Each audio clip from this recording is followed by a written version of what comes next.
army alone gutted 420 billion in 2020 budget. Only 16 billion for capital expenditure. The remaining 406 billion were for recurrent expenditure. In addition to this, there was 100 billion naira allocated for Operation Lafia Dole. In 2021, we budgeted 460 billion for Nigerian army alone. Only 29 billion was for capital expenditure. The remaining were for recurrent expenditure. In 2022, we budgeted 571 billion for Nigerian army alone. Only 37 billion is for capital expenditure. The remaining were recurrent expenditure. Mr. Speaker, the truth of the matter is security in Nigeria has become a cash cow business. I am not willing to go without taking my own, and he is not willing to go without taking his own, and the other person is not willing to leave until when he got his own turn. It's just like a medical doctor putting professionalism on one hand aside. You presented a patient. As a patient relative, you said, okay, every month I will give you 100 million naira until when the patient recovers or otherwise. The doctor will make sure that particular patient did not die, and he will continue to maintain that he did not recover, because he will keep on tapping the money. It's a simple analysis, and every simple person can understand. Mr. Speaker, it's a cash cow business.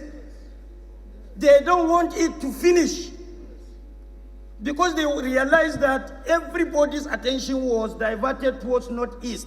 Okay, let them relieve North-East to some extent and move to North-West. After North-West, they move to South-West. Before you realize what is happening, the whole country is gutted with security challenges. Is our president aware of what is happening to the people of this country? Is he holding the strategic operational commandants responsible for the failure of the protection of life and properties of the people of this country? Mr. Speaker, before people are killed, one of the operational commandants must be responsible. Who allowed that thing to happen?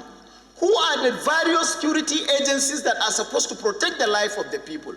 Of course, the armed forces, the army, the air force, the police, the navy, all them. Mr. Speaker, we vote money to these agencies every year, and we provide supplementary budget to these agencies. They cry of arms and ammunition. This hallowed chamber approved money to them. But we will be failing our constituents if we did not, as parliament, as the representative of the people, hold somebody accountable. There must be someone somewhere that have neglected his responsibility of discharging his duties to the best of his ability. Either the president did not hold the services accountable for protecting the lives of the citizens of Nigeria, and the services commandants too do not hold their strategic commandants at the local level for not responding to security report, for not responding to distress call, and allow Nigerians to be killed like an animal. Mr. Speaker, this is unacceptable. Mr. Speaker, this madness has to stop. It simply has to stop. You travel by road, you are kidnapped.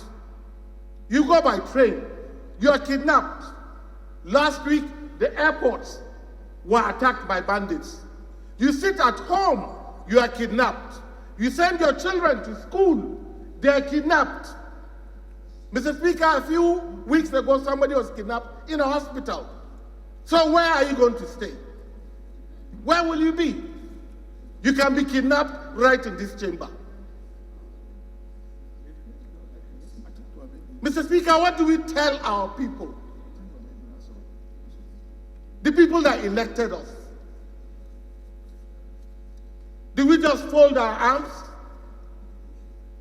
Mr. Speaker, I want to use this opportunity again, and I'm calling for the resignation of the National Security Advisor. He must be removed.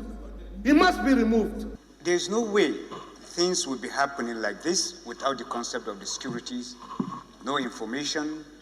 If somebody is involved, let the security handle those issues. But things are kept under the carpet. I don't know for what reason. My advice and my opinion on these security issues is that we, the National Assembly, as lawmakers, need to do more than we think we are doing. Because when it's appropriation period, we don't take things very serious. And these people will come and present their budgets and move on, approve money to them. There's no oversight. How do you expect us to checkmate them? It's business. They know there's no military coup, there's nothing. The only way they can make money is through this. How will they want the security issues to end up? I just came back yesterday from my constituency. No security is doing his job. You have to pay him. We just end up local government election. Nobody is willing to come out and protect the lives of the people. You have to give him money. Where are we heading to? When they see a rep member or a senator, money. I don't know what's happening in this country. Look, everybody needs to be involved in this thing, not only the president. Every day we start and deliberate on issues, particularly issues to do with security. We always ask us what to do, who is to be blamed, who is responsible. I'm sorry, Mr. Speaker, my submissions today might be a little bit different. I believe the president of the country is responsible for every actions or inactions that happened in the land. Why? Because he took an oath that he is going to perform his responsibilities and duties without fear or favor. I respect him. I believe in him. I believe he is all and age enough to give this country the direction and the leadership required. But why I blame the president is, why will you believe in having monopoly of knowledge? Why will you continuously maintain one national security advisor over all these years of your government? And you can understand that the national security advisor provides a leadership to the security apparatus in the land. And as national security advisor, he is supposed to submit to the president an executive summary of what the security situation of the land is. And the president innocently will act on the advice of the national security advisor. So where you maintain somebody who cannot be able to see outside the box, or who believes in one particular tradition, I don't think we are going to get it correct. My submission is very simple. If the president means well to this country, and if we are really trying to look for a solution, he has to immediately sack the national security advisor. 2, he has to remove his minister of defense. Where you have the minister of defense who is old enough that he cannot even move to Kaduna when there is a stray attack, how can that minister of defense coordinate the defense apparatus who ought to have been the head of the security agencies when they are doing their own professional meetings? This is my submission, and this is my belief, and this is my understanding. No, I'm speaking about what is rotten in our society.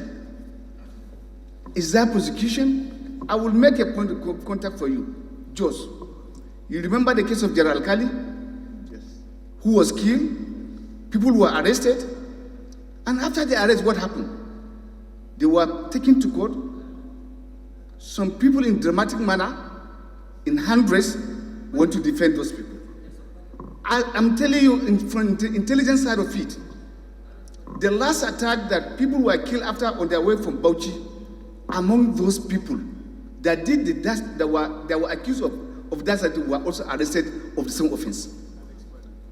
And to this moment, there's no a single prosecution. Is it necessary?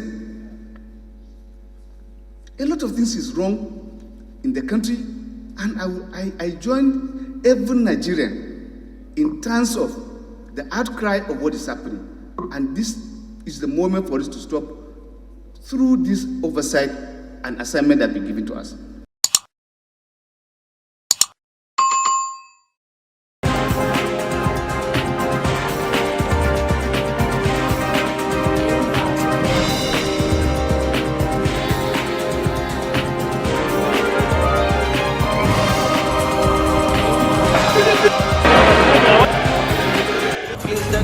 Instagram.